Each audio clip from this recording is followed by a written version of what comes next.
There's a strange kind of power some people hold. The kind that doesn't shout, doesn't threaten, doesn't even look dangerous. In fact, it feels safe, welcoming, like they've been waiting for you your whole life. But here's the truth no one wants to admit. The most dangerous form of control is the kind you never notice happening. You don't feel trapped. You feel chosen. You don't feel manipulated. You feel understood. And that's exactly how manipulators want it. In this video, you'll learn the exact tactics manipulators use to control you, without you knowing the psychology behind why it works, the warning signs hiding in plain sight, and how to break free before it's too late, because once you see it, you can't unsee it. And the moment you recognize their game, you take your power back.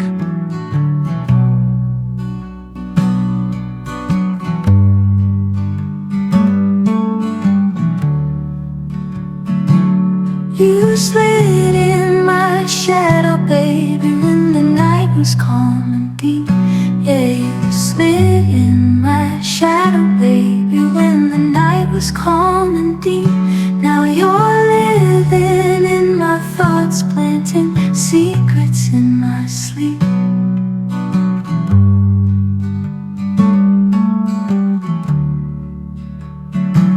You dress your chains in silver, so I wear them proud and blind. Yeah, you dress your chains in silver, so I wear them proud and blind. Didn't know I was walking with your hands all in my mind. You're the whisper in my pocket, the shadow on my name. You're the whisper in my pocket, pulling strings in a quiet game.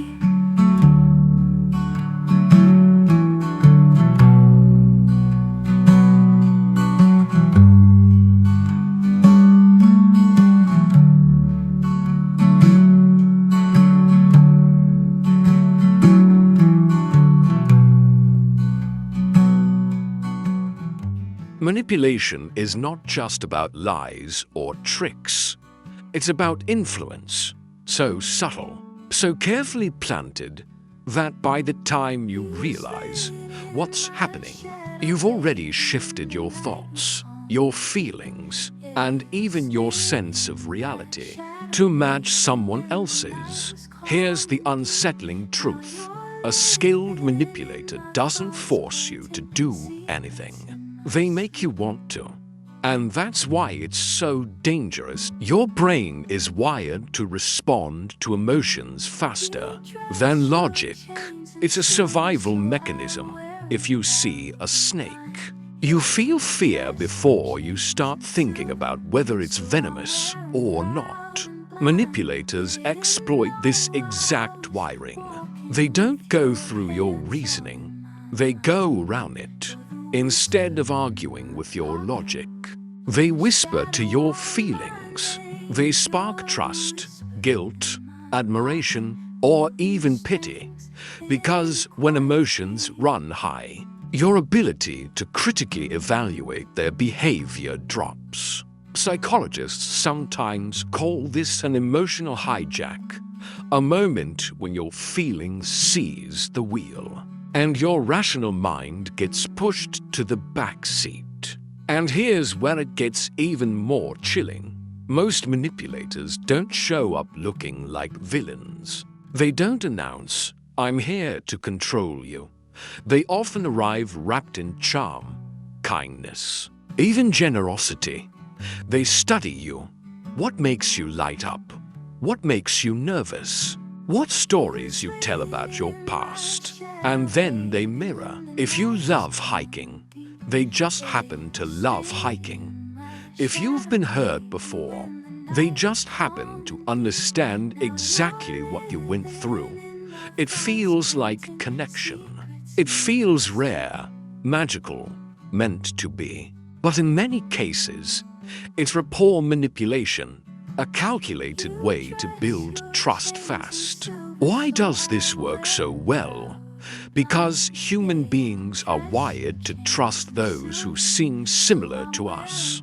We naturally lower our guard when we feel seen. And that's exactly when the manipulator starts planting seeds, tiny suggestions, subtle shifts in your boundaries, gentle pushes toward depending on their approval. And here's the most dangerous part. You don't feel like control is being taken from you. You feel like you're giving it away to someone who understands you better than anyone else ever has. By the time you start asking questions, your own mind will betray you, reminding you of their kindness, their sacrifices, the way they were there for you when others weren't. And slowly, without realizing it, you begin to measure your happiness by how well you keep them happy. That's not love. That's not friendship. That's control dressed up as care. If you think manipulators only have one way of controlling people, think again. They carry an entire toolkit. And the scariest part is, most of their tricks don't even look like control at first sometimes. It's a slow war on your own memory. They'll say, "I never said that," or "You're overreacting," until you start wondering if you imagined things. You remember the moment so clearly, but their calm, confident denial makes you question yourself. And when you stop trusting your own version of events, guess whose version you start trusting instead? There's other times they keep you hooked like a gambler chasing a win. One day they're warm, affectionate, praising you. The next, they're cold, distant, critical. That mix of kindness and cruelty is no accident. It's the same trick casinos use. Your brain keeps chasing the good days, working harder and harder to get back to that version of them you fell for. Then there's the intoxicating rush they give you in the beginning. They shower you with attention, affection, and gifts so quickly, it feels like a dream. You think, finally, someone who gets me. But when that intensity fades, you find yourself trying to recreate it, not realizing they've already shifted the power. Some are experts at turning people against each other.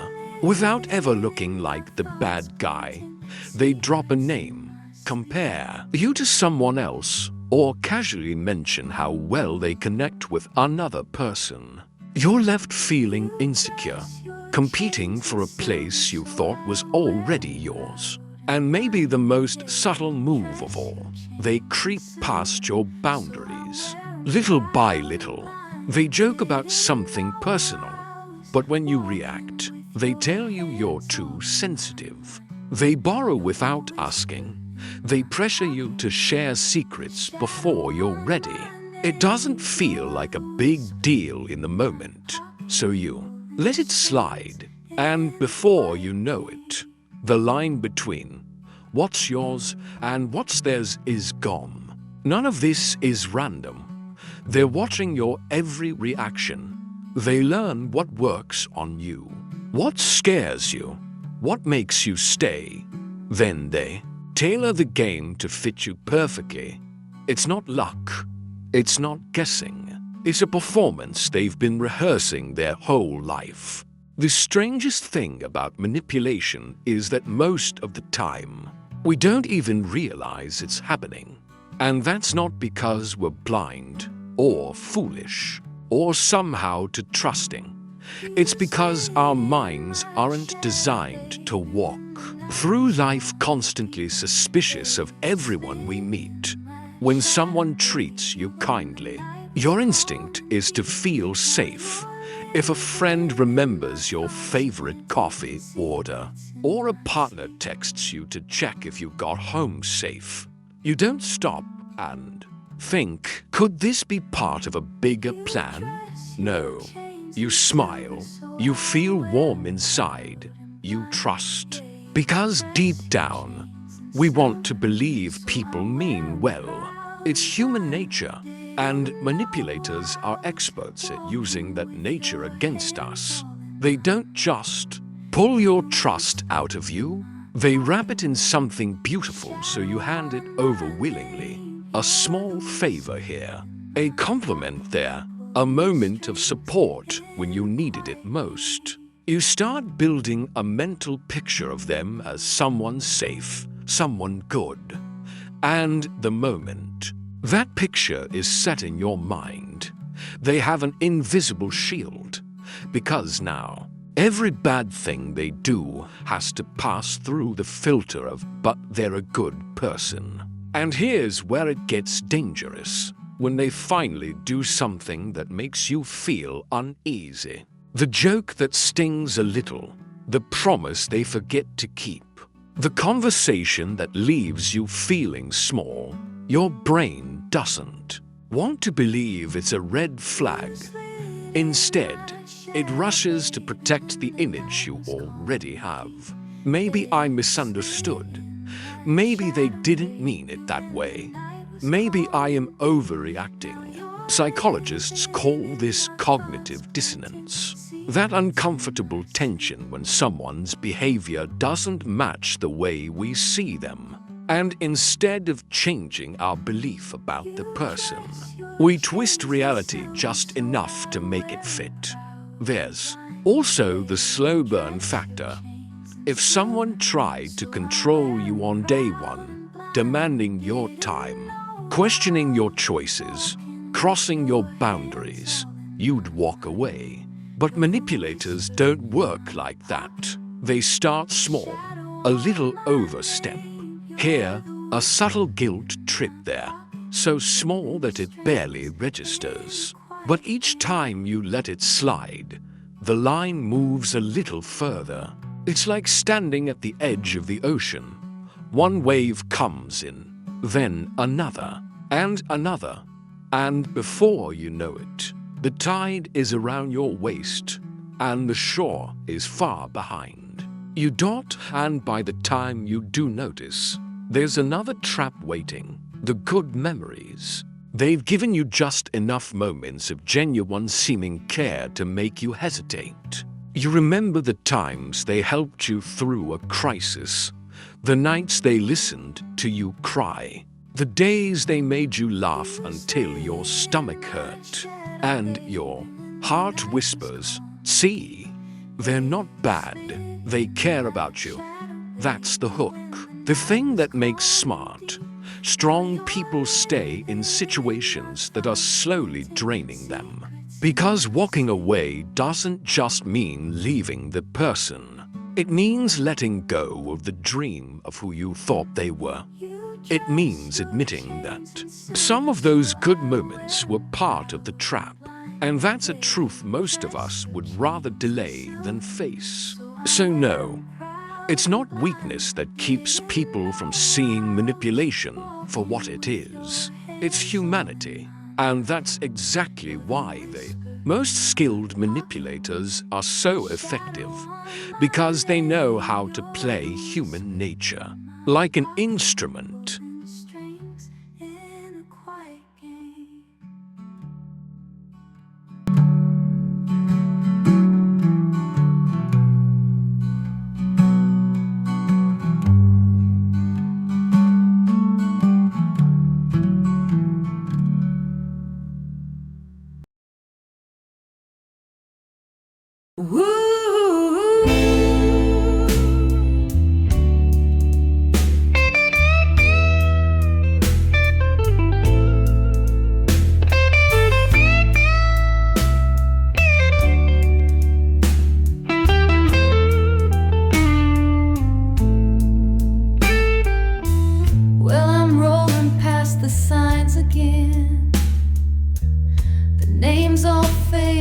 yesterday.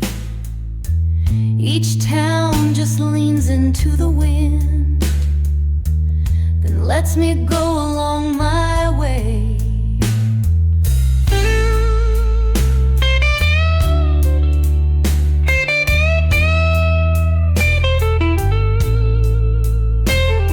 The truth is, manipulators are like magicians.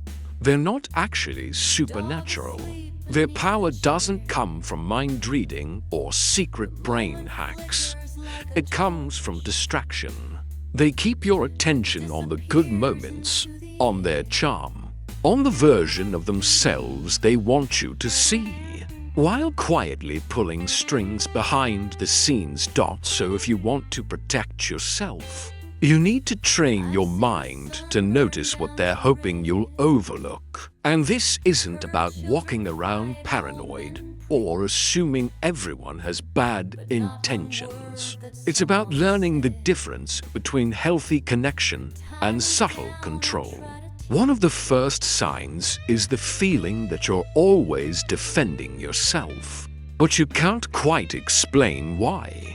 You walk away from conversations replaying them in your head, wondering if you were too sensitive or if you misunderstood something.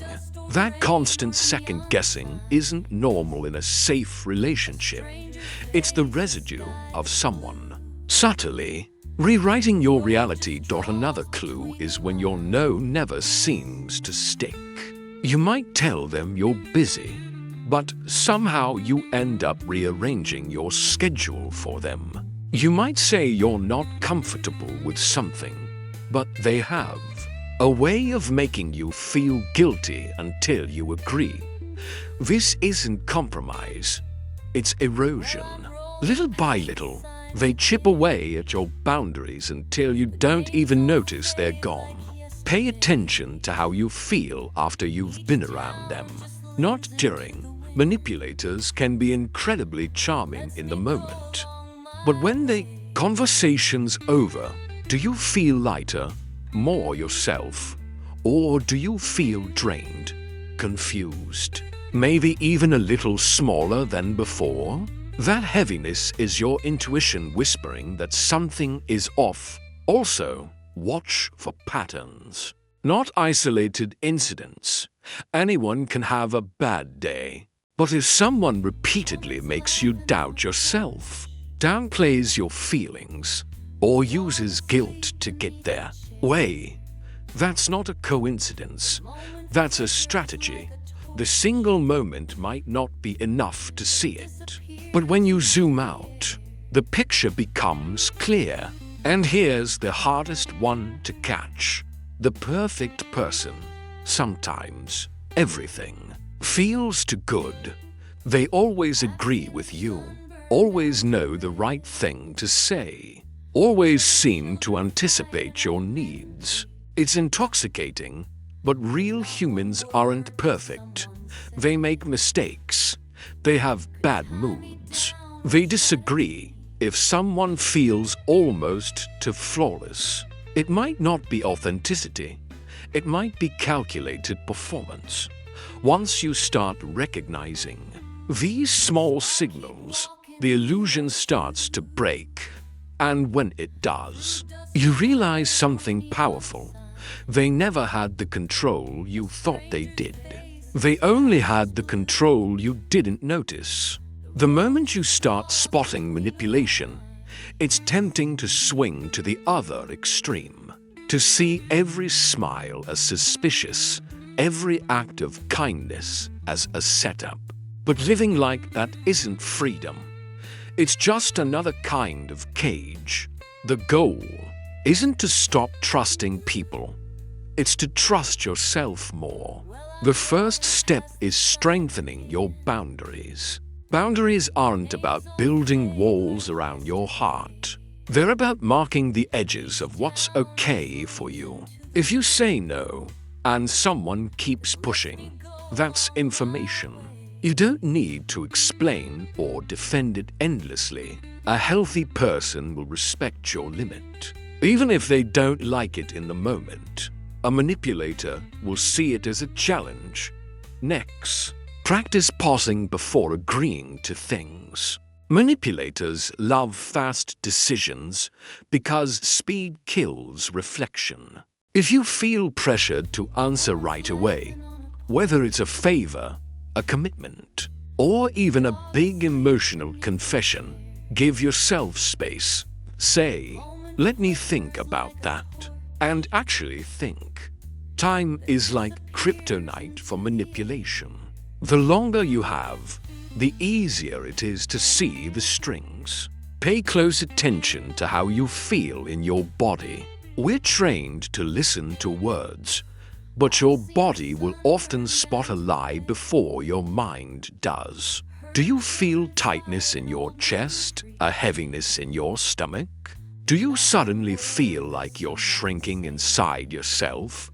That's not random. That's your nervous system saying something isn't right here. Don't ignore it. Also, keep your world bigger than one person. When you have friends, family, hobbies, and goals outside of a relationship, whether it's romantic, platonic, or professional, you're harder to isolate. Manipulators thrive when you feel like they're your only source of approval, comfort, or belonging. If they're the only person you can talk to, they control the narrative. And here's something most people forget. It's okay to leave quietly. You don't have to win an argument, prove they're wrong, or get them to. Admit what they did. Manipulators rarely confess because in their mind, they're not wrong. Your job isn't to make them see the truth. It's to protect your peace. Sometimes the most powerful move you can make is to simply walk away and let the silence say everything. Finally, remind yourself that you're not too sensitive for wanting to feel safe and respected. That's not sensitivity. That's self-respect. The right people will see your boundaries as a sign of strength, not as an obstacle to overcome. Protecting yourself doesn't mean closing your heart. It means keeping it open, but guarded by wisdom. And when you have that balance, you stop fearing manipulation because you know you'll see it coming long before it can take root. The truth is, manipulators don't look like villains in the moment. They look like friends, lovers, mentors, co-workers, sometimes even like the person you think you can't live without. That's why they're so hard to spot. They don't attack your walls. They walk through the front door you opened for them, smiling. And by the time you realize they're rearranging the furniture in your mind, it feels like it's already too late. But here's the thing. It's never too late.